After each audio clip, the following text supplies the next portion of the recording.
Welcome to No Ordinary People.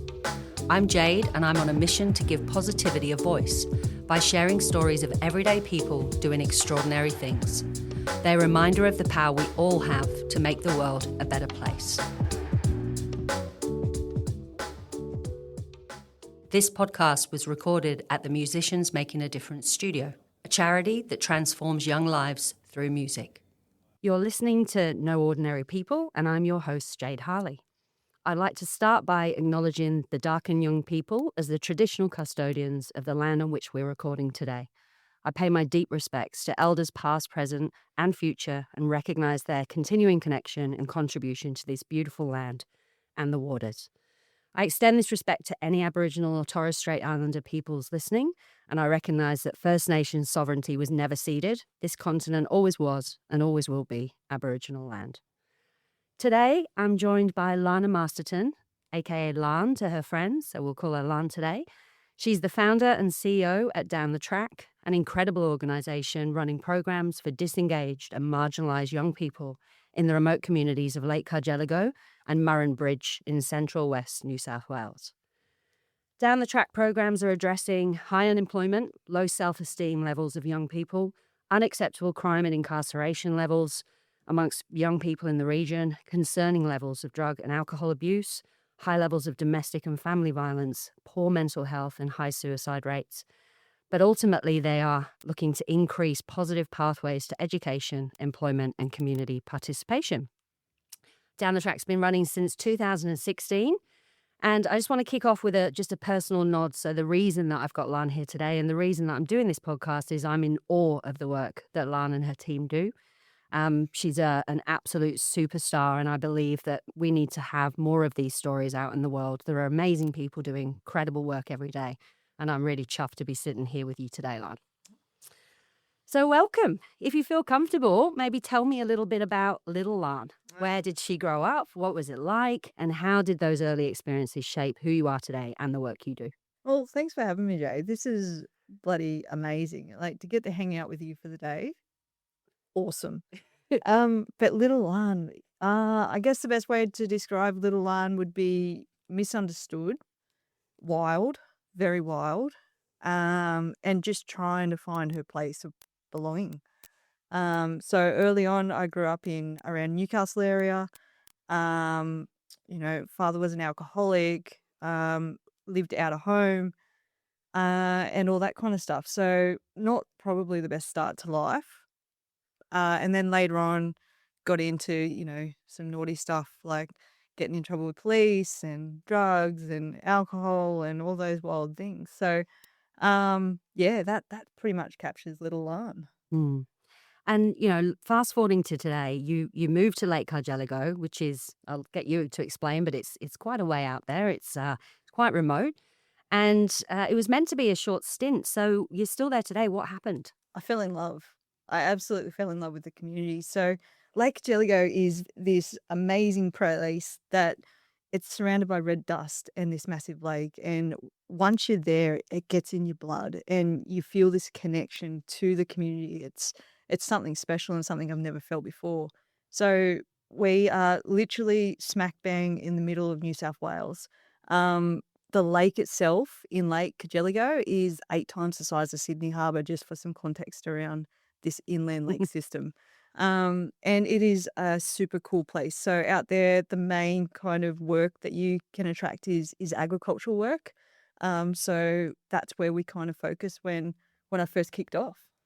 And what led you to start Down the Track? Was there a particular moment or set of circumstances that kind of woke you up and went, this work is needed and I'm the person to do it? What was that? Absolutely. So when I first moved to Lake, I just noticed this revolving door of young people getting locked up. And Lake is a very, very small community. I mean, in a 100K radius, you're probably looking at 1,200 people.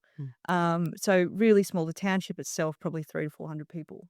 And there was between 5 and 8 young people being locked up every week. And I just thought, this is silly. And everywhere you went in Lake, everyone was talking about how bad the issue was, but no one was actually doing anything about it. And I guess in myself, I kind of saw a lot of my younger self in these kids.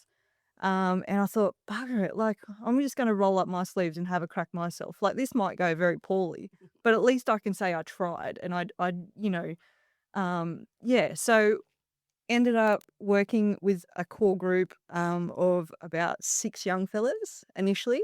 And I just literally rocked up to their door, knocked on it, and just said, "You don't know me, I don't know you, but I reckon that, we could go out and do some stuff together." And so I took them out fencing the very next day, out to this remote property, and we started fencing. And they'd never fenced before in their life. And I was like, this took a little portable barbecue out, and we just started yarning while we're fencing. And then that's when I started to realize the root cause of what was actually going on for them. Like there was some big issues that were underlying all this behavior that was coming out in other ways. And what were those issues? So drugs, alcohol, domestic violence, family violence, overcrowded houses, Hmm. which meant that the kids didn't want to be at home. Um, so all those contributing factors led to the behavior that the community then saw. And what was the early community response? You weren't born there. No. You're coming in. You're dealing with these kids. You're providing these opportunities. Was the pushback, or were the arms open? What was that initial response like? I think there was standing back, arms folded and watching Mm. was the initial kind of feel. And they were like, "What's this little blonde girl doing? Like, what's she doing in our community?" But I think we started off with that core group of 6, and it built and it built and it built. And this was all me volunteering at the time, like just doing something Mm. to get the kids involved. And then once they started talking to each other, they were like, "Yeah, can I come out too?" And it got to a point where, another organization lent us a bus so I could transport more kids out to do more fencing, teach them more skills. We got a training organization to come on board. They also, helped us out there with training the kids up and doing it right with lots of kids. Like, it's hard to get across everyone, I guess. So yeah, it was fantastic. And we ended up after 3 months, we did like 280 kilometers of fencing. So um, and no lockups in that time. So we didn't have a lockup for 2 years. And you saw that as an immediate, that was that the goal? I suppose you wanted to test whether if you create these programs, or get these kids on country and get them engaged in things when they've been disengaged. You had obviously a bit of a theory that that would make an impact, but was it purposeful, or were you just getting up every day and doing what you saw needed to be done? I knew that engagement was key. Mm. Engagement and learning a new skill, and you know, the fact that someone trusted them and believed in them Mm. to do this, like, it wasn't a planned thing. It just happened very organically. And um I think there was a lot of trust Mm. there initially. Like, we'd be going out on fence line, we're using hydraulic tools and things like that. And this stuff's worth a lot of money. You got farmers that are trusting me to take these kids onto property. There was a lot of, it could have went very badly. But it didn't. I mean, look, I know that Bernie from Backtrack is a mentor of yours. He's on your board, and I know that obviously very affiliated with that model. For people who haven't heard of Backtrack, I encourage you to go and check them out. So it's backtrack.org.au, and there's a fantastic documentary called Backtrack Boys. So go and check that out. But talking about Backtrack, how important was that relationship, and when did that come into play, and how has that impacted how you've developed the programs at Down the Track? Backtrack have been instrumental in where we are even today. I mean, I'll tell you a funny story about the first time I met Bernie. And it was the middle of summer, and Lake Cargelligo summers are bloody hot. Like, it's over 50 degrees. And so I was late going to a meeting that he was going to be at because I was actually out with kids shearing. So we were doing this shearing school, so I was late. I had to run home, have a shower because you don't want to go to these meetings smelling like sheep. I don't know if you've been in a sheep shed, but it's not pretty. And then I rushed this meeting, and he kind of looked at me as I come in. He's like, "You're like, who do you think you are?" And I'm like, "Oh, here we go."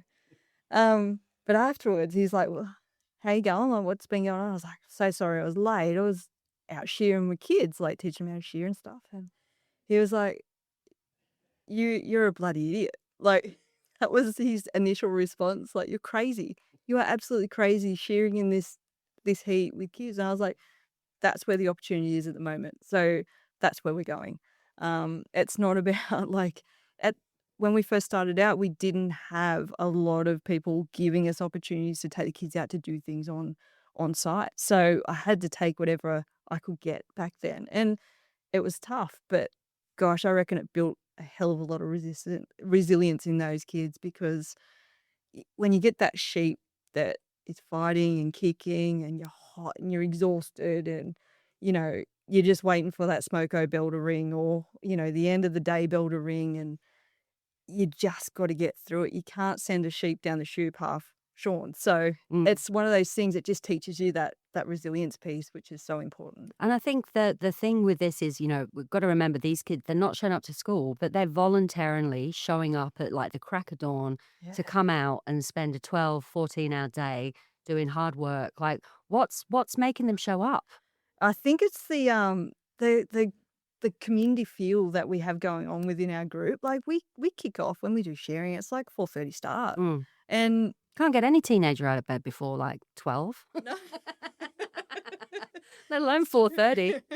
So yeah, and like I think it's the whole like we do it as a group. Like there's no one left behind. We've got the music pumping throughout the day. We have really good like tucker. So we've always got every meal period. We've got something to look forward to, and it's just that we help each other out. Like we're not just there and I stand back with my arms folded going, yep, drag another one out. It's I'm there dragging them out beside them. Like Mm. it's all about that togetherness and that belonging piece. Well, you said, but look, I think belonging's a really interesting one. So I've been lucky enough to spend time with you at Down the Track and also spend time at Backtrack. And I think that's a word that, kept coming up for me. It was popping up from the mouths of kids. It was seemed to be just so instrumental. I think we, those of us of privilege forget that not every kid feels like a place of belonging, right? They've been kicked out of school. They've been kicked out of the local shopping centre. No one wants them. Everybody labels them a bad kid. And I think, the programs and the opportunities that you're giving, this is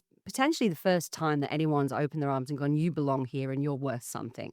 Like, how important is that? And I know that there's a backtrack model. I might get you to talk about the circle of courage, if that's okay, because I think that's sort of fundamental to the work that Backtrack do and yourselves and many orgs that follow this similar kind of model. So maybe tell me a little bit about that. So the circle of courage, it's basically if you get the balance of this right, whether you're a young person going through a hard time or an adult that's just trying to manage work, life, personal, home, all that kind of stuff, if you get this balance right, you will thrive.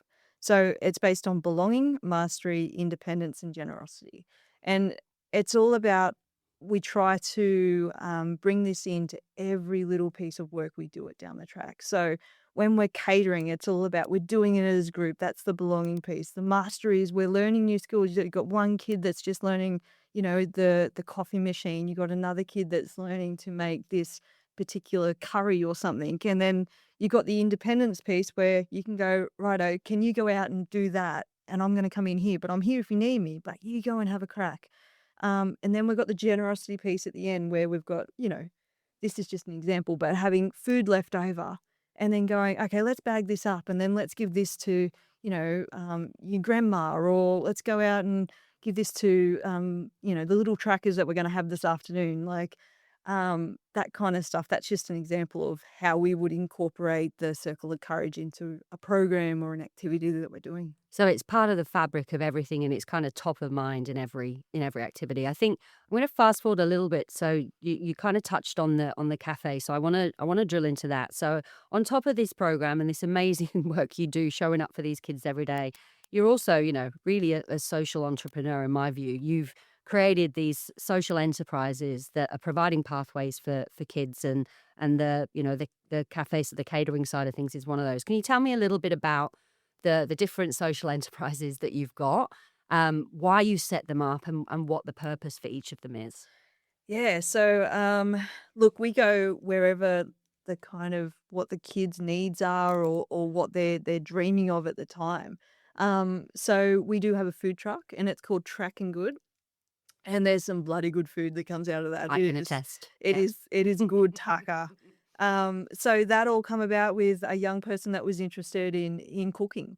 So it was like, this is great. Like this is we can teach cooking while we're going. We can teach barista skills. We can teach, budgeting and planning and prep and everything like that, which are all key, parts of everyone's lives. Like, I mean, you're educating them on project management, maths, absolutely. business skills, but you're doing it under the guise of, fun and belonging. Yeah. That's right. Yeah. Yeah. So we've got Tracking Good, which is, we do catering. We've got the food truck that opens up 3 days a week to the public.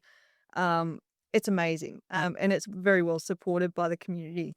And then we do our ag stuff. So we go out, we do shearing, fencing, landmarking, mustering, whatever the need is, we can, get a crew together to go and do that kind of stuff as well. And then we do a lot of environmental stuff. So we've got a program called Track Zero, where we do a lot of fish studies in our lake. So we'll go out and we'll collect data for the Commonwealth or for different universities. We've got these special handmade nets that we can go out and do fish counts where the fish don't get injured or, hurt in the process. But, we can then go invasive, non-invasive species. We can even tell if they're male or female through some little things that we do. So it's really cool. And what are some of the outcomes of that? I think you've mentioned to me in some of our chats around how those activities have sparked this passion in a kid, and you've seen them then take that to the next step. Are there any examples of that, without naming names of kids, just examples of that sort of spark and where that's led? Well, we had one young fella that did a shearing school with us, and then 12 months later, he got a job up in like the top of Australia as a jackaroo. Mm. Like, that's pretty amazing. Like, this kid from this really small town that's never really been out of Lake Cargelligo area. Mm. Next minute, he's on a trek up top of Australia to be a jackaroo. Like, that's pretty incredible. I think, look, so I'd love you to paint me a picture. Like, what does a typical day at Down the Track look like? What are the kids doing? What kinds of activities are happening? Paint us that picture. Look, it changes from day to day and moment to moment. And sometimes we can have these big, glorious plans, and then they're all just knocked out of the park within a minute. But at the moment, at Down the Track, here's what a day looks like. So, food van in the morning, we're doing about 6 to 8 catering events a week. So that keeps us very busy. So always prepping, always planning. Got the food van opened up. So we do that until just after lunch. We close that up. We change our boots. We put our work boots on. And then we've got crews of 10, around 10 kids that all have their white cards. And they go and work on our newest projects. So we've just been gifted an old pub in Lake Cargelligo that we're currently renovating. So we change our boots, we go over there and we get into it. So doing all the bits and pieces that come with renovating a pub, taking out old carpet, knocking down walls, and learning to de-nail and build little bits and pieces. It's and learning about power tools, and it's been amazing. So we do that for a few hours, and then after that, in the afternoon time, we have just started running a new program that we're calling the Little Trackers. And it was kind of come about from one of our youth workers going, we need to do something with this younger cohort. We need to start working with them a little bit earlier. So normally we'd work with kids from 10. We've now lowered that age to 8. So, and there are some kids that fall out of that age group, but we don't turn anyone away. So yeah, we started the Little Trackers group as an early intervention. Yeah. And so, I mean, look, that comes back to that community led. Like, how important is the programs and the cohort that you work with? How important is that link with community, addressing community needs, and being very community led? It's success. Mm. Like, it is success in the community. If you don't have the support of the local community doing what you're doing, you might as well hang your boots up. It makes the work that you do appropriate, and it makes it a lot easier because you've got people coming on board to support you in what you're doing. And we wouldn't be able to do it without community support that we've got. Yeah, look, I think one of the things that I'm in awe of is, this is not a 9-to-5 job. I asked you just I asked you last night, do you ever do you ever think about doing something else? Like this is tough work. Every day you don't know what you're facing, you don't know what situation. You referenced it earlier that, you can have plans, but then something happens with a kid and everything stops and you have to address, that particular issue. Like, I'm fascinated. How do you switch off? How do you make sure you've got the emotional strength to rock up every day and be there to support and inspire these kids and young people? What do you do? I'd have to start that by saying this isn't a job to me. Mm, This is not this isn't my 9 to 5. This is my life. mm. Like, I've seen the community before down the track, and I now see it now, and the opportunities that are created for young people, and just that sparkle in the kids' eyes when they do something for the first time that they didn't believe they could do or didn't think that they could do, and the change that that has in a young person. And I guess where you say, "What do I do to kinda keep myself?" Yeah, No. centered and Yeah.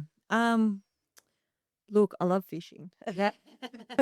I love fishing. Not like I don't see it as needing to do that. Like, and normally when we go fishing, we take the kids with us, so it's not really getting away, but, it's not like that. Like, this is just what we need to do Mm. because there's no one coming in to help, like, there's not a lineup of people that are ready to step into the role to take over. So, this is just what needs to happen, Jay. I mean, that to me just sums you up. Like, I'm gonna go kind of a bit cheesy here, but there's a quote that stuck out for me, and I'm definitely not quoting anything highbrow, so bear with me on this. But Equalizer 2, I don't know if you've seen that movie, but there's a quote where Denzel's character is asking the young fella, like the young fella Miles is asking Denzel's character why he's painting this wall. The wall's been graffitied, the garden's been trashed, they're in community housing. And he sort of he looks at Denzel and goes, why leave it to someone else to fix? That's not your job. And Denzel quite wisely looks him down in his way and goes, "You're right. I guess anybody could do it, but nobody does. It ends up everybody is complaining because nobody did what anybody could have done." Like that quote to me sums up you.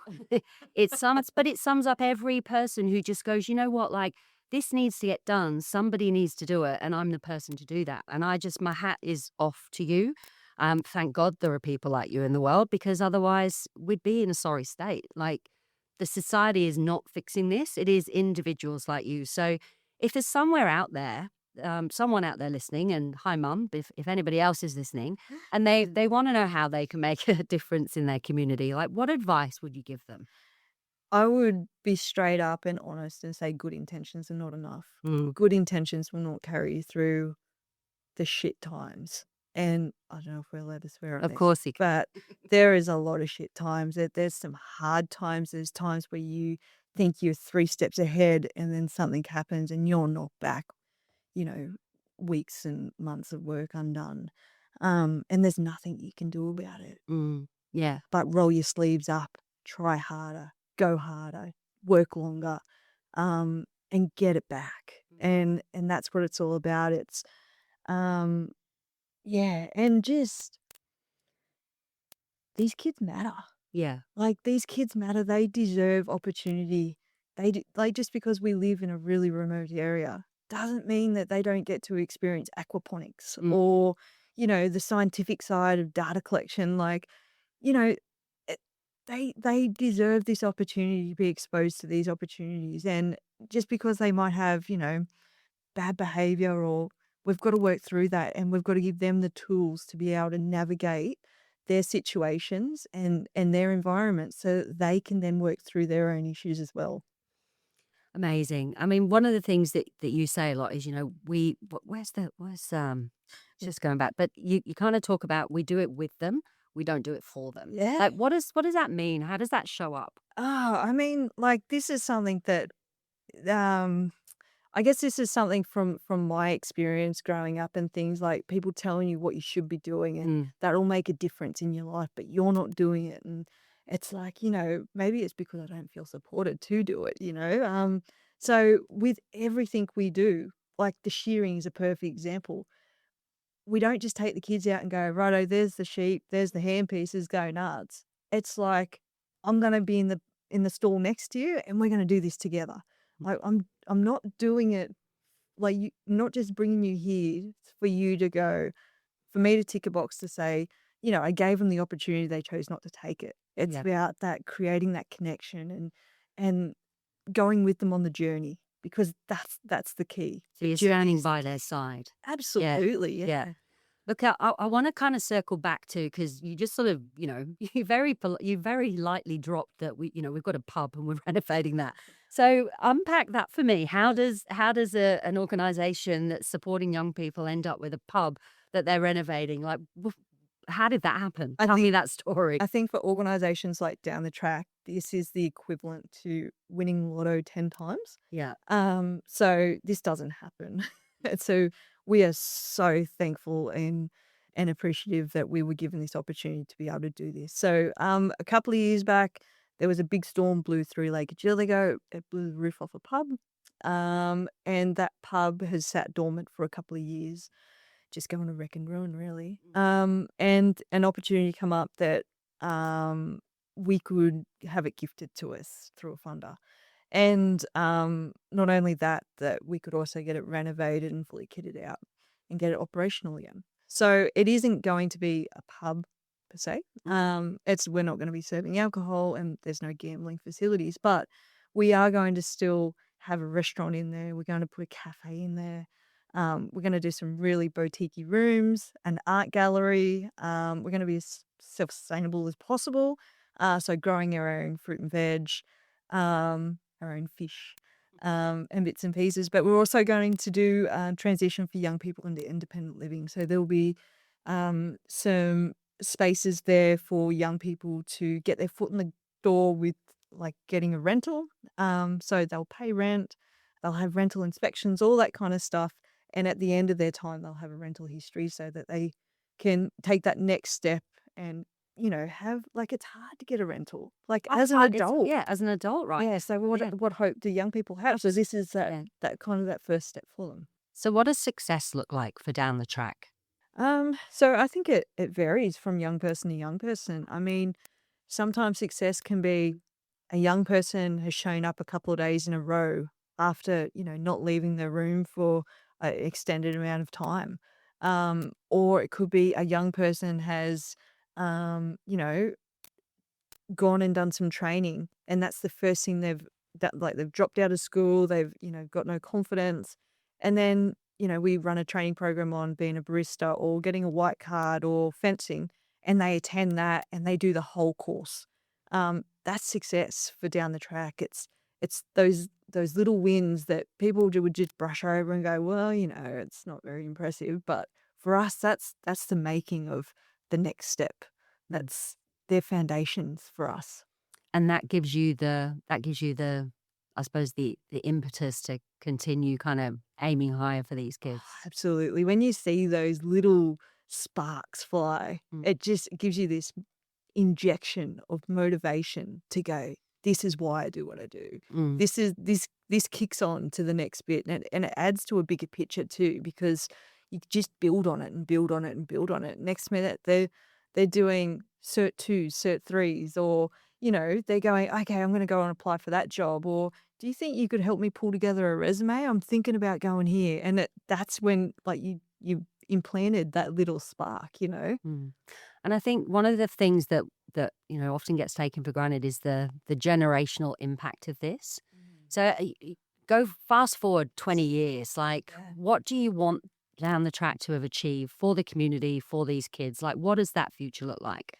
I think we need to keep evolving as an organization. We can't sit still. So we need to keep finding new ways of engaging young people. And I guess we're even seeing it now. There's this thing called the knock-on effect, right? So you go, a young person will get a job either with down the track or externally.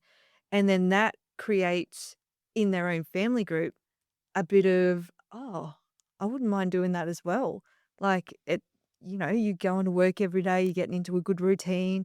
It creates that knock-on effect for other people in that household.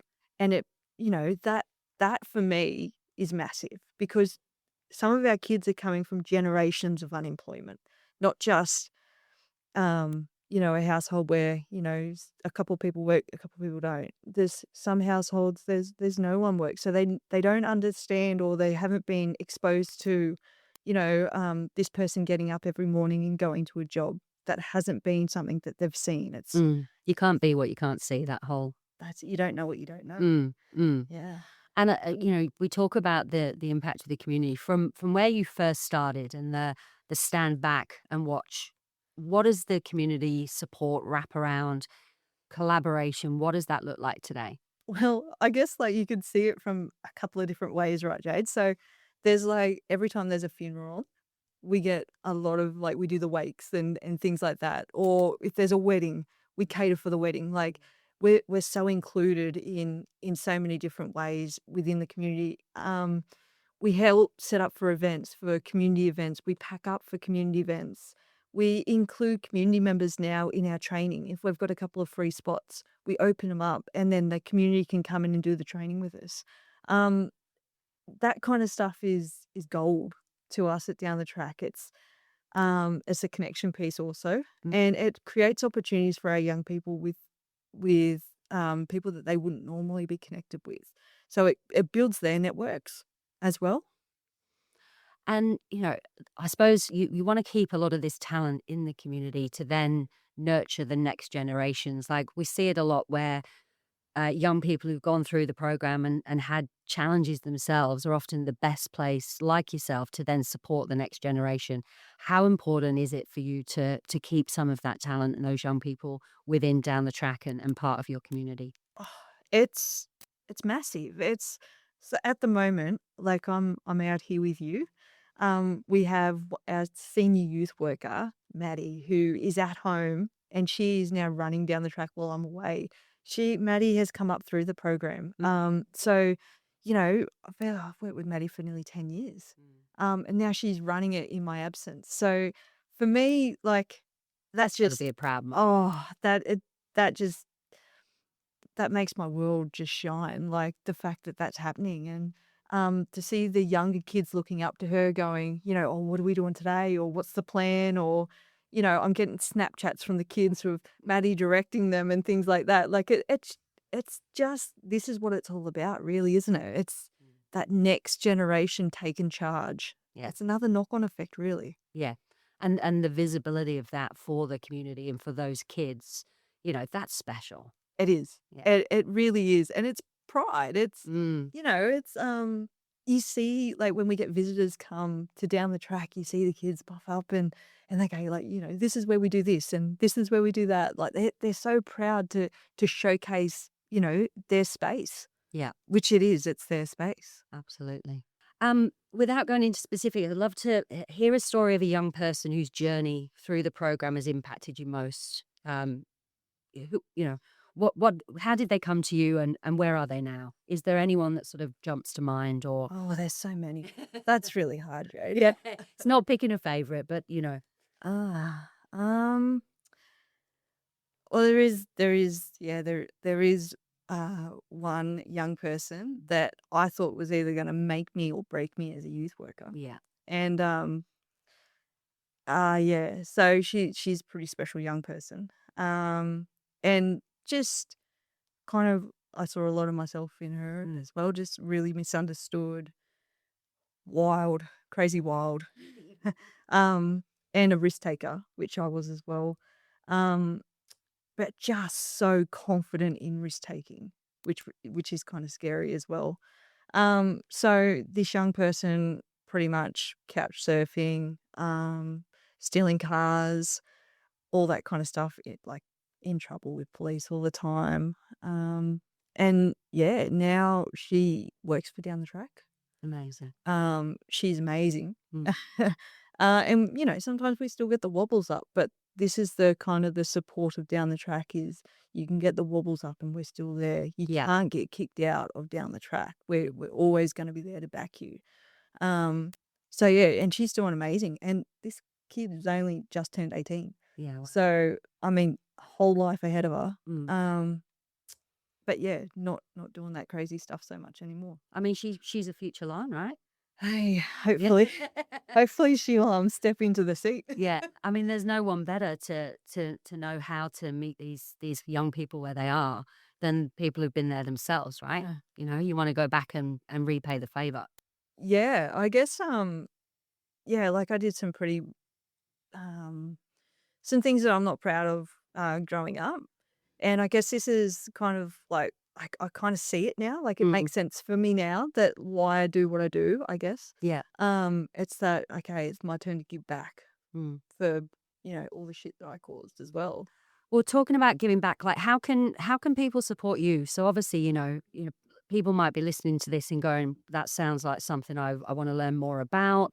How do people find out about you? Tell me all the ways: website address, social handles. How can we follow your journey? Yeah, so we've got a website and it's downthetrack.org.au. We've also got a Facebook page, which is Down the Track.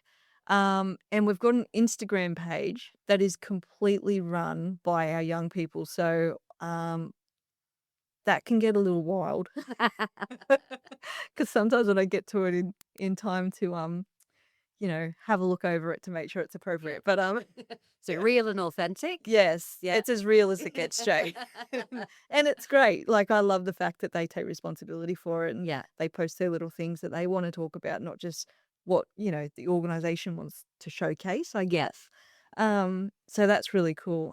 But yeah, so support for us is we're very remote, so we don't have a lot of the corporate support. We don't fit a lot of government funding because of the size of us. Yeah.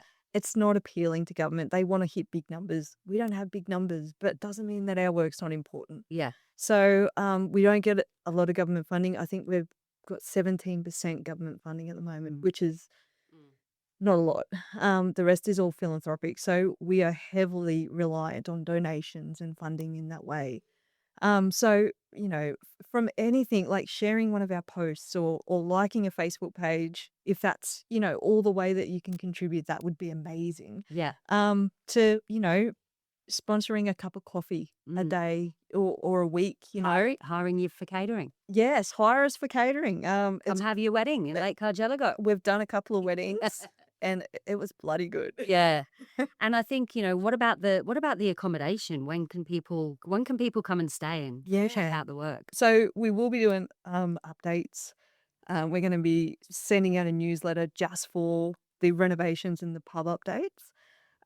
So we're hoping to have that kind of finished in around that 2-year mark. But how long's a piece of string? We've still got a lot of work to do, and we still really don't know what we need in that space either. We're working on a business plan at the moment to kind of suss out, where our weaknesses are, what staff we're going to need, what's it going to cost to run. So we're still working out all those kind of details. But yeah. Well, we're excited to see where this leads. I just want to say a massive thank you, my friend, for being here today. Having you as the first guest is just an absolute delight. As I said, I'm in awe of the work you do. It's a privilege to know you. And I think we'll leave it there. We out. Thanks so much, Jade.